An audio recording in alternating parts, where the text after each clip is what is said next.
very nice words. Thank you very much. My topic is on how to do your digital workflow after you capture the images. I have no financial interest in any of the products I want to talk about. It's just a basic overview of the process after you capture the video and how it should be done. When you look at the concepts, I will be touching upon how you transfer the images, basically the connections you use, and prior to storage, how do you archive and what are the kind of common formats you use. So the capturing as detailed is a very important process. What you capture is ultimately the quality, what you're going to store and use again. And editing and storage would be the next part of it. And another important thing is archival. But before all that, we need to transfer the images. As you all know, the connections we have from the camera to the laptop or your main computer would be USB or Firewire. You could have a wireless connection with a Bluetooth, a Thunderbolt in a Mac, or if you are planning to send an email or by online, you could use the Wi-Fi. To just touch upon the USB, all of you know it's the Universal Serial Bus. It's USB 2 which is there in almost all the computers now. USB 3 is now out, which is faster. And Firewire is what we use for capturing videos from a DV and a DV camera, like the CC360D cameras are called the Sony C333P. That is supposed to be a DV camera and that has a high bandwidth. So you need a Firewire cable to transfer the images, which is IEEE 1394, which the Sony market has iLink. In all Sony laptops probably will have iLink. And this is a faster medium. The fastest transfer cable we have right now is from Apple. In collaboration with Intel, they have made the Thunderbolt, which is the fastest currently available, but it's not very popular. It's a recent innovation.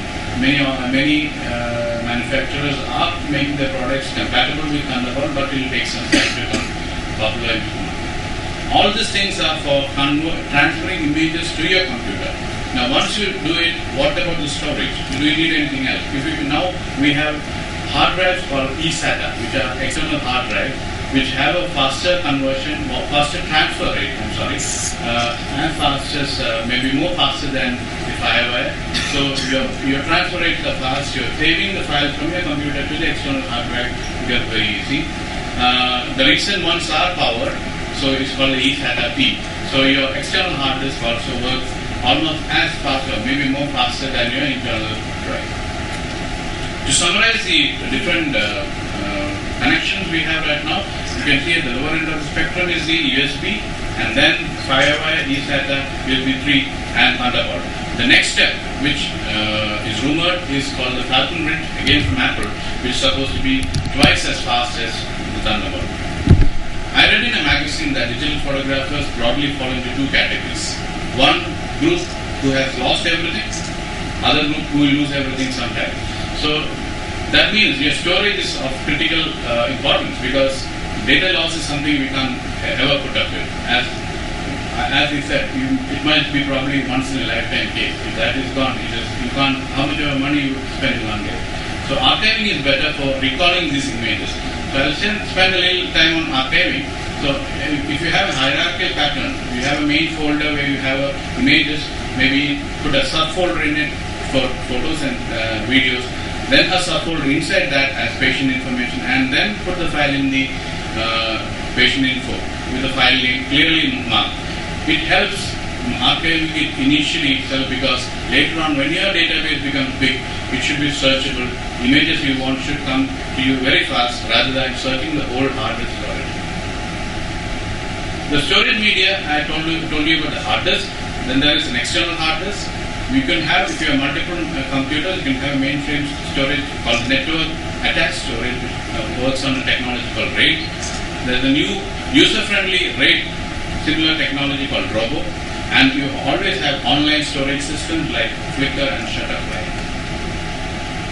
Just to briefly touch upon the different storage mechanisms. Hard disk, your primary hard disk should never be your backup solution, because there will be compartmentalization or partition, but they are the same hard disk. If it fails, both the partition as well as the main data fail. So you should have an external hard disk. Now they come in 1 terabyte or 2 terabyte.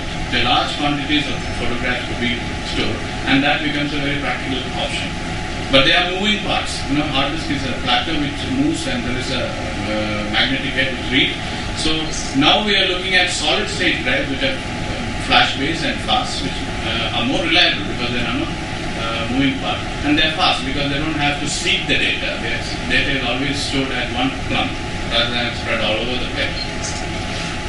I was telling you about RAID. It's called the redundant array of independent disks. You have 2-3 disks kept and the data is written to them. How it is written to them, that is why RAID 0, 1, 2, 3 comes in. RAID 0 is that data comes in, it is randomly written into 2 disks. There is no mirroring. Whereas in RAID 1, it is called a mirroring technology. Whatever goes into RAID 1 disk will go into the RAID 2 disk also. But there is no error correction. Later on, you will have 3, 4, 6 and all that. We will have error correction and we will tell you about backups more frequently.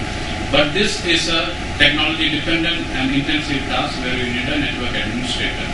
So for a common ophthalmologist like us who have no network knowledge about network systems, Robo is one which is user friendly. You could always look it up. I'm not going into the details. You can have multiple disks and it can serve as a network storage system. Or you always have the Flickr or the other way where they are offering 1 terabyte of data that could be put up. The formats you always capture in, it is better to capture in RAW, and then because that gives you an idea of the exact composition, and then you can decide on editing and saving it as either a high quality JPEG. Most of the journalists would prefer a TIFF format.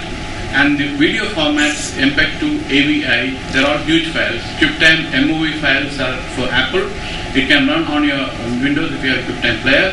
And now MPEG-4 is a standard for uploading for most of the video conference sites. The compression is important. Uncompressed videos are very large. dB compression is what currently we are popular with. HD is coming. HD is, once the cost comes in, that will also become popular. Now there's a new MPEG-2 format, which is part 2, which is for HD and which is commonly used in all the online sites like Vimeo or YouTube and other similar sites. To convert the format, if you have an editor, that's a very easy thing. You can save as or render your project in the particular format required. In iMovie, you can probably reduce the size of the files in MP4. Or if you want a high-end software, you could go in for Adobe Premiere. But a package which would fit in your pocket would be a Horrible Video Studio, which is user-friendly. You can use it for editing as well as for saving in your format. The other option is online. You could go in for online converters. So essentially, I would stress that storage and archiving, and that should be your motive to get data stored well and to access the data later on. Thank you very much for your kind attention.